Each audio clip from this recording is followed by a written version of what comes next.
Guys, it's 2024. It's the age of content. You're gonna wanna know how to make better videos. And I got the list of things that you're gonna need.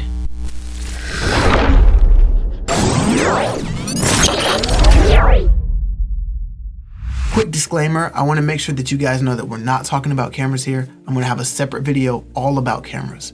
But in this particular video, we're gonna be talking about gear that is going to elevate your content creation process and take your videos to the next level. So the first thing you guys will need is a lavalier microphone. A lavalier microphone is a microphone that goes on your body. You can clip it on your shirt, clip it on your hat, clip it on your jacket, whatever you want. It's just a body mic. I personally don't use lavalier microphones. Because I'm a musician, I have a bunch of condenser microphones laying around, and I happen to have a boom mic that I use from time to time. So if you have access to either a lavalier microphone, a boom mic, or a condenser microphone, make sure that you're using one, because at the end of the day, people will forgive bad video. Nobody's gonna forgive bad audio.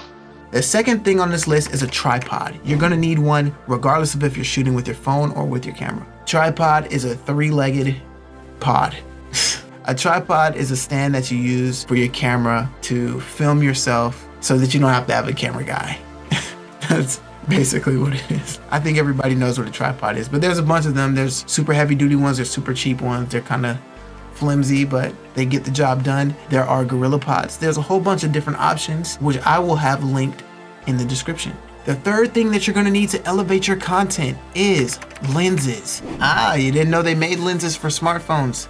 They do. You're gonna need a great lens regardless of if you're using a mirrorless camera, a DSLR, or a smartphone. You're gonna need one. It's gonna take the quality of your videos to the next level. You will not regret the fact that you purchased a lens. I will be making a video soon on the best lenses. Make sure that you subscribe for that. Next thing that you may need is a green screen. A green screen is definitely gonna take you to the next level. Now, I have gotten into plenty of arguments with my father about this. A green screen is a great thing to have, but technology has gotten so far that I don't need a green screen, and I can completely rotoscope myself out right now without the green screen and put anything behind me. But I am aware that a lot of you do not have the software to do this, do not have the computers to do this, do not have the technology to do this. So that being said, get a green screen, key yourself out. Green screens go for like $50. Oh, it's future Mikey. I'm editing the video right now. And I just wanted to remind you that we're only about 2 minutes and 30 seconds into this video. That is not very long. If you feel like this video is providing you any value, or if you're learning a lot, it would mean the world to me if you subscribed. The next thing that I'm gonna recommend is a 5-in-1 reflector. Basically what this is and what it does, depending on where you get your 5-in-1 reflector from, it may have different sides. Typically it comes with a reflector side. This is gonna help you in shots where there's a harsh light on one side. It'll help you reflect that light from one side to the other. They typically also have another side that is for blocking light. Everything else is kind of up in the air. I've seen some with green screens on them. I've seen some with... Check them out. I have a couple of them in the description. And speaking of reflectors, number 5 is very, very, very important. You're going to need lighting. This could be one softbox, this could be a complete lighting kit, or just a ring light. Even if you don't have any of those things, we have a ginormous light that we see every single day, the sun. A lot of times, natural lighting is better than studio lighting. You just can't control it as much. The next thing that you're gonna need is overlays, elements, any other thing like sound effects, anything that you can throw into your content that's gonna make it sound or look better. A lot of times you can find them right here on YouTube, or you can find them on Google Images or anything like that. You just type them in. Is that legal?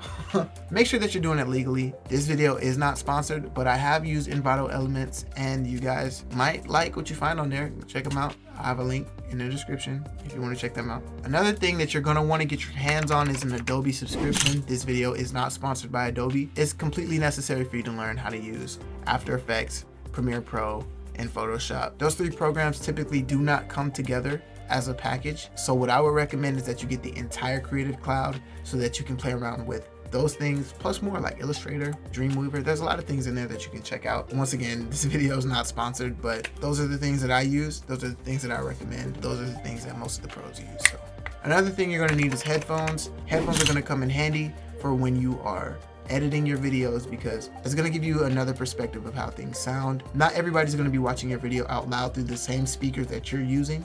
So it's good to get different ideas of what your mix or what your video sounds like. So I would recommend investing in a good pair of headphones so that you can listen to your video while you edit it. And then from time to time, take the headphones out and listen to it over the speakers. Listen to it over the speakers of your laptop or whatever you're using. An honorable mention that's on the list is the Blue Yeti or Snowball microphone. I mean, I know a lot of YouTubers love this microphone, and it's a pretty great mic. A lot of people don't put a pop filter on it, so it gets pretty.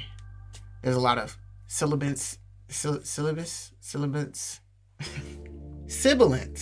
There's a lot of sibilance from using those microphones in particular. I don't think that is the microphone's fault. It's definitely user error. Thanks for watching this video. If you enjoyed it, click one of the videos that's on the screen that YouTube specifically recommended for you.